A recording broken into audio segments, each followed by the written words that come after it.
Assalamualaikum warahmatullahi wabarakatuh. Jumpa lagi bersama saya teman-teman. Selamat datang di channel saya. Seperti biasa, saya akan menjadikan sebuah konten kajian atau ceramah spesial untuk Anda. Seperti apa kajiannya? Mari kita simak bersama-sama. Peringatan buat kita semua yang ibadahnya baik tapi silaturahimnya hancur. Ibadahnya baik tapi apa? Silaturahimnya hancur. Sama pamannya ndak nyopo, sama ponaannya ada masalah, sama orang tuanya, sama keponakannya. Ini dikatakan oleh Rasulullah, la yadkhulul jannah qati'. Pemutus silaturahim tidak bisa masuk surga. Tidak bisa masuk surga. Kadang-kadang masalah kecil, perbedaan kecil, khilaf kecil antara kita dengan keluarga itu seakan-akan jadi masalah besar dan kita salah prioritas dalam prinsip.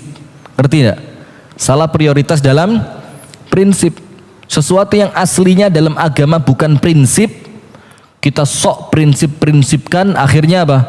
Sampai tidak akur dengan keluarganya, tidak akur dengan pamannya, tidak akur dengan bibinya, tidak akur dengan kerabat dekatnya. Maka ibadah itu ada yang prioritas dan ada yang boleh di nomor duakan. Salah satu ibadah yang prioritas dalam agama Islam ini adalah apa? Al-ihsan ilar rahim. Berbuat baik kepada kerabat yang ada hubungan rahim. Itu prinsip. Ini ibadah prioritas. An Abi Hurairah radhiyallahu taala anhu wa ardahu. Dari sahabat Abu Hurairah, semoga Allah meridhoinya, qala, dia mengatakan, qala Rasulullah sallallahu alaihi wasallam, Rasulullah Muhammad sallallahu alaihi wasallam bersabda, man ahabba an yubsata alaihi fi rizqihi. Barang siapa yang ingin rezekinya oleh Allah diluaskan, wa an yunsa'alahu fi atharihi, dan umurnya dipanjangkan, apa yang harus dia lakukan? Falyasil rahimah, hendaknya dia menyambung silaturahimnya. Akhrajahul Bukhari. Sekarang yang pertama biar tidak salah faham, rahim itu keluarga sedarah. Rahim itu bukan tetangga. Rahim itu bukan teman. Rahim itu bukan kenalan. Maka yang dibilang silaturahim bukan menyambung mereka-mereka itu. Silaturahim itu menyambung orang yang ada hubungan rahim. Urutannya dengerin. Yang nomor 1 orang tua. Nomor 2 saudara kandung. Nomor 3 paman dan bibi.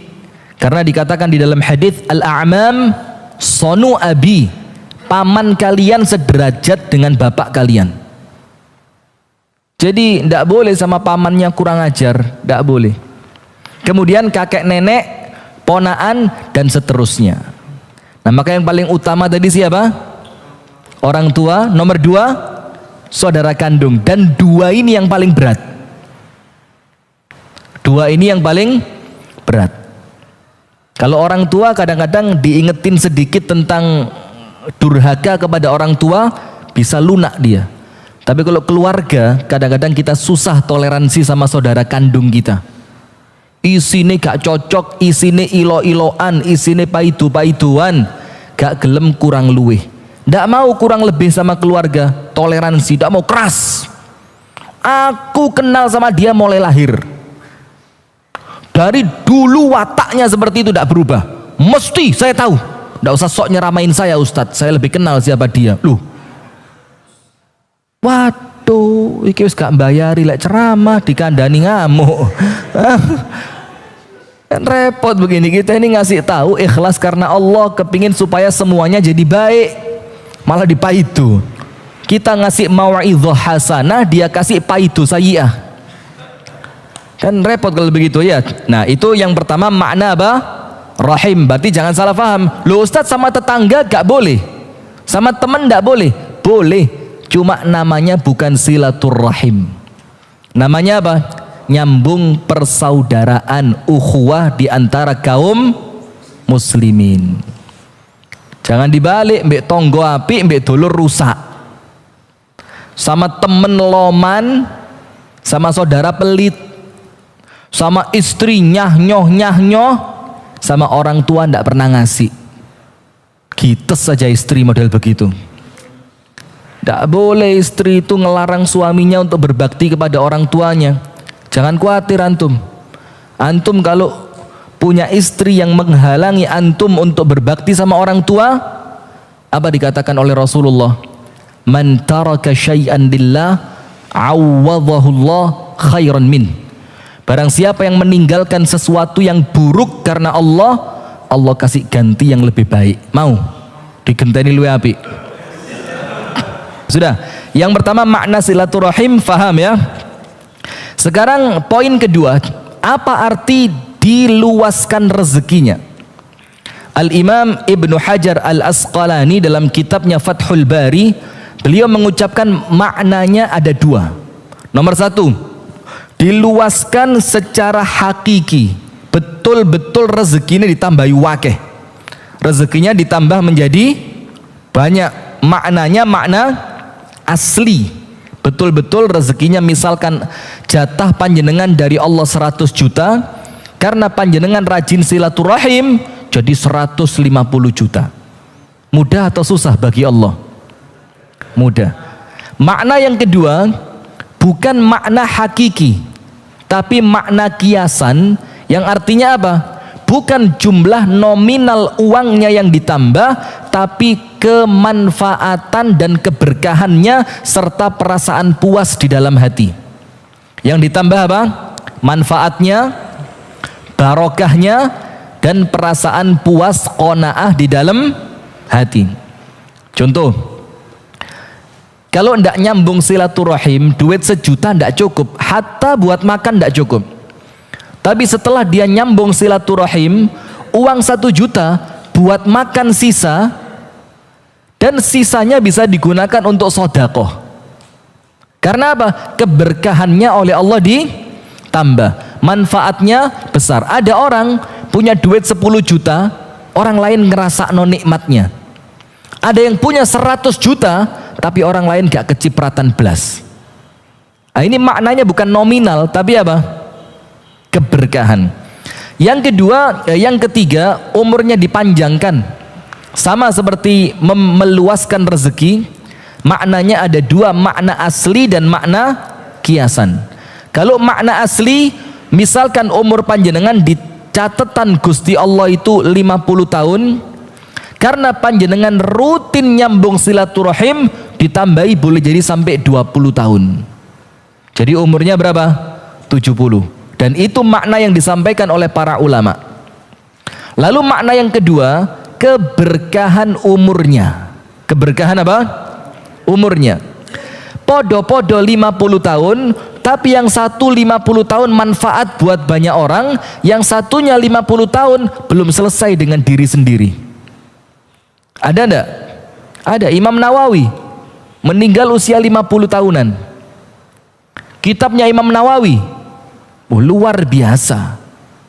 Itu namanya umurnya apa? Barokah. Nah, barang siapa kepingin mendapatkan semua itu, hendaknya dia menyambung silaturahim. Hadis yang ke-18. An Jubair ibni Mut'im radhiyallahu ta'ala anhu qalat. Dari sahabat Jubair ibnu Mut'im, semoga Allah subhanahu wa ta'ala meridhoinya. Qala, dia mengatakan, qala Rasulullah sallallahu alaihi wasallam, an-nabi sallallahu alaihi wasallam bersabda, an-nabi sallallahu alaihi wasallam bersabda, la yadkhulul jannata qati'un, yakni qati'a rahimin, muttafaqun alaih. Yang artinya adalah tidak akan bisa masuk surga pemutus tali silaturahim. Jadi orang yang mutus silaturahim, walaupun sholatnya baik, Itu baik cuma nampaknya saja. Kalau baiknya asli, tidak mungkin orang yang sholatnya baik memutus tali silaturahim. Karena amal yang mempengaruhi semua amalan yang lain itu sholat. Kalau sholatnya baik, semuanya baik. Berarti kalau sholatnya tidak baik, itu mempengaruhi silaturahimnya. Kalau silaturahimnya tidak baik, jangan ngomong sholatnya baik. Ada orang salah faham, Masya Allah kok begitu ya sama istrinya, padahal sholatnya baik loh. Nah, sering nggak dengar kalimat seperti itu? Kok anu ya, kok korupsi ya, padahal sholatnya baik loh. Loh kok begitu ya, kok selingkuh ya. A'azzanallahu wa iyyakum ajma'in. Nas'alullah salamata wal afiyah. Padahal sholatnya baik loh. Enggak, sholatnya tidak baik. Loh, terus yang dipandang manusia apa?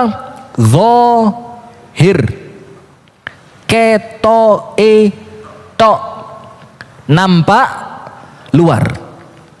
Karena apa? Inna salata tanha 'anil fakhsya'i wal munkar. Karena kalau sholatnya baik, sholat itu akan mencegah dia dari melakukan yang keji dan yang munkar. Merusak silaturahim, munkar atau tidak? Munkar. Berarti connect enggak kalau sholatnya baik ternyata mutus silaturahim? Enggak. Ibu-ibu paham, Bu? Nah, sekarang lihat artinya. Tidak masuk surga pemutus silaturahim. Apa maksudnya tidak masuk surga? Para ulama mengatakan la yadkhulul jannata ibtidaan. Tidak masuk surga secara langsung, diobong dhisik di neraka. Kenapa? Karena ada dosa pemutusan silaturahim yang dia perlu selesaikan dulu. Diselesaikannya di mana? Disucikannya di mana? Di dalam api neraka. Nah, maka hati-hati. Dan kita ini ojo sedino, jangan sehari, jangan seminggu, jangan sebulan, setahun, sedetik di neraka kita tidak akan kuat. Sampai penghuni neraka itu ngomong sama malaikat-malaikat apa? Ya Malik, liyaqdi alaina rabbuk. Malaikat Malik, bilang sama Tuhanmu suruh bunuh saja kami sekalian. Wis tidak kuat soalnya. Sudah apa? Tidak kuat. Maka jangan korbankan diri Anda untuk dibakar di dalam api neraka karena belani gengsi isin nyambung silaturahim. Hati-hati. Nah, teman-teman, jadi seperti itulah ceramah Pak Rifki kali ini. Ternyata isinya adalah pentingnya menyambung tali silaturahmi. Semoga kita senantiasa menjadi manusia yang tidak gengsi untuk mengakui kesalahan ataupun tidak gengsi untuk menyambung tali silaturahmi dengan orang-orang sekitar kita dan juga keluarga kita sendiri, teman-teman. Terima kasih atas perhatiannya. Akhir kata, wassalamualaikum warahmatullahi wabarakatuh.